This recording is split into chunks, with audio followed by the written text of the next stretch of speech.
Guys, நான் உங்கள் RK mechanic பேசுகிறேன். எல்லாம் எப்படி இருக்கிறீங்க? நல்லா இருப்பீங்க. வந்து இன்றைக்கி பார்த்தீங்கன்னா ஒரு ஜூபிட்டர் வந்து ஸ்டார்ட் ஆகலை. பாருங்க, சுத்தமாக செல்ஃப் எடுக்கலை. என்னடா கம்ப்ளைண்ட்டுன்னு சொல்லி வண்டியை சுற்றி பார்த்தேன். இத்தனைக்கும் இது பிஎஸ்எஸ்ஸு. இது எல்லா நண்பர்களுக்கும் ஒரு யூஸ்ஃபுல்லாக இருக்கட்டும் அப்படின்னு சொல்லி ஒரு வீடியோ எடுக்கலாம்னு தோணுச்சு. இங்கே பாருங்கள், ஸ்டாண்டுக்கு ஒரு சென்சார் கொடுத்துருப்பான். இந்த சென்சார் நவுந்தோன்னாவது செல்ஃப் எடுக்க மாட்டேது. இப்போ இது நவுந்துருக்குது. அதனால் இங்கே பாருங்கள், வண்டி ரன்னிங்கில் இது செல்ஃப் எடுக்கலை. இப்போ என்ன விஷயம்னு பார்த்தீங்கன்னா, இங்கே பாருங்கள், இந்த ஸ்டாண்டு கட் ஆஃப் ஸ்டாண்டு இப்படி வந்து படணும். இந்த சென்சாரில் இது படாமல் இருந்தால ஸ்டார்ட் ஆகும். இப்போ ஸ்டார்ட் ஆகும் பாருங்கள். அதனால் இது நல்லா கவனித்து ஒரு வண்டி ஓட்டுங்க. எப்பவுமே வந்து அதே மாதிரி பார்த்தீங்கன்னா இந்த ஸ்டாண்டு தான் நம்மளுக்கு முக்கியம்.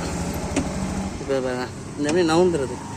இதுக்கு என்ன ஆர்கே பண்ணலாம் அப்படின்னு கேட்டிங்கன்னா, இப்போ இந்த போல்ட்டு சென்சார் போல்ட்டை கட்டிட்டு இந்த ஸ்டாண்டை நல்லா வந்து தட்டிட்டு போடுங்க. இதை பாருங்கள், ஸ்டாண்டு ஃபுல்லாக ஓவர் ஷேக் ஆகுது. அதனால் இந்த ப்ராப்ளம் வருது. அதுமாதிரி மோஸ்ட்லி இங்கே ஒரு இடத்துல வெல்டிங் அடிங்க. இது அடிச்சிங்கன்னா ஸ்டாண்ட் ரொம்ப போய் படாது. இந்த அளவுக்கு செடியாக நிற்கும். ஓகே ஃப்ரெண்ட்ஸ், இந்த வீடியோ பிடிச்சா லைக் பண்ணுங்கள், கமெண்ட் பண்ணுங்கள், ஷேர் பண்ணுங்கள். இது ஒரு யூஸ்ஃபுல்லான வீடியோ. முடிஞ்ச அளவுக்கு ஷேர் பண்ணிவிடுங்க.